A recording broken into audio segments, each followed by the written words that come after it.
Today, we read diving deep into the fog of history to find one of the most legendary figures of the Viking Age, Ragnar Lothbrok. Was he a real king, a fearsome warrior, a conqueror of nations? Or is he just a myth, a ghost story whispered by firelight? Let's find out. Just under 800 years ago, in a cold stone hall, a monk put quill to parchment. He wasn't writing for fame or entertainment. He wrote because the world was forgetting. The great longships were gone. The old gods were being replaced by churches. Generations who remembered the great raids, the smell of salt on the wind, the rhythmic sound of oars at dawn were long dead. So he wrote down the stories, not as strict history, but as a cultural memory. He wrote of a man who sailed into the river Seine with 100 ships. A man who took silver from kings without even drawing his sword. A man whose sons would go on to break entire kingdoms. His name? Ragnar Lothbrok? We don't know for sure if this man truly lived. We only know that someone did the things attributed to him, and that centuries later, people still whispered his name, as if saying it could conjure him back into existence. Before the great Viking raids began, there was a kind of peace in Europe, but it was fragile. Charlemagne, the great unifier, had died in 814, and his vast empire was split between his sons. This meant no more unity, no more disciplined Frankish armies marching north. It was an era of internal squabbles over land, titles, and gold. And up in the north, beyond the forests of Denmark and the fjords of Norway, men were watching. They remembered when the Franks had come before, burning their sacred groves and forcing their people to kneel to a foreign god, killing those who refused. Now, the Frankish king, Louis the Pious, was seen as weak and his kingdom divided. It was the perfect opportunity. And so, the first boats came. Not a massive fleet, not yet. Just a handful, maybe 5 or 10 ships sailing down the Seine. They took what they could carry and then vanished like mist on the water. These early raiders weren't conquerors. They were more like hunters who had found wounded prey. They didn't burn villages or cause mass casualties. They were strategic. They took grain, tools, silver, and left.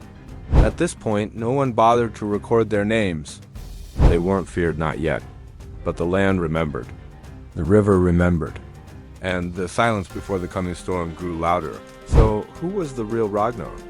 The name Ragnar does appear in some Frankish records. A Regenharis led the famous siege of Paris in 845. This historical figure lines up pretty well with the legends. He led a massive fleet, extorted a huge payment of silver from the Frankish king, Charles the Bald, and then simply sailed away. Sounds familiar, right? But Regenharis is just a name. We know almost nothing else about him. The second part of the name, Lothbrok, which means hairy breeches, doesn't appear with Ragnar until centuries later in those Icelandic sagas we mentioned. It was likely a nickname, maybe referring to protective leg coverings made of hide. So Ragnar Lothbrok as a single entity is probably a composite figure. The historical deeds of one man, Regenharis, were blended with the legendary tales of another, Lothbrok, to create the ultimate Viking hero. This composite character idea gets stronger when we look at his sons. The great heathen army that invaded England in 865 was supposedly led by the sons of Ragnar, seeking revenge for his death. Men like Ivar the Boneless, Bjorn Ironside, and Ubbe are all historical figures who led this invasion. The Anglo-Saxon Chronicle, a key source for this period, records their actions in detail. It tells us they were seeking revenge for the death of their father. But here's the catch. The Chronicle never actually names their father as Ragnar. That connection was made much later by saga writers. So did these legendary sons really have a legendary father? It's more likely that the saga writers, wanting to create an epic origin story for these famous Vikings, retroactively made them the sons of the most famous Viking of all, Ragnar Lothbrok. It was a way of linking all these great figures into one powerful dynasty. Legend says Ragnar was captured by King Gui of Northumbria and thrown into a pit of venomous snakes, where he died defiant, proclaiming that his sons would avenge him. It's an incredible story. The problem is there's zero historical evidence it ever happened. No English or Frankish source mentions it. The first time we hear about the snake pit is, you guessed it, in the Icelandic sagas written hundreds of years after the fact.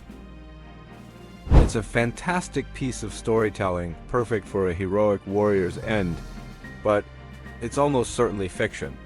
It was a literary invention designed to explain the motive for the great heathen army's invasion and to give Ragnar a death worthy of his legend. The historical Regin Harris, who raided Paris, likely died of dysentery along with many of his men shortly after the siege.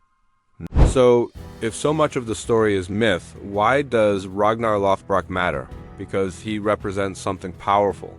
He's the embodiment of the Viking spirit, the explorer, the raider, the fearless chieftain who challenged kings and gods. He's the archetype.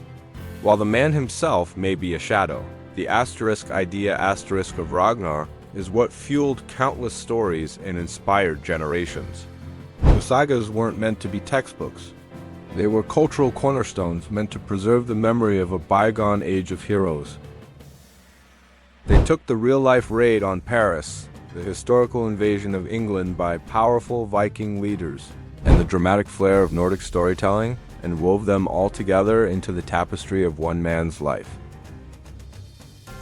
In the end, asking, was Ragnar Lothbrok real? Might be the wrong question. He is real in the same way King Arthur or Robin Hood are real. He lives in the stories. He's a legend built on a kernel of historical truth. A real Viking leader did sack Paris. Real Viking brothers did conquer kingdoms in England. The sagas just gave them a father, a name to unite them, a legend to bind them. Ragnar Lothbrok wasn't a man who lived and died. He is a story that has been told and retold for 1,000 years, and that makes him more powerful than any single king could ever be.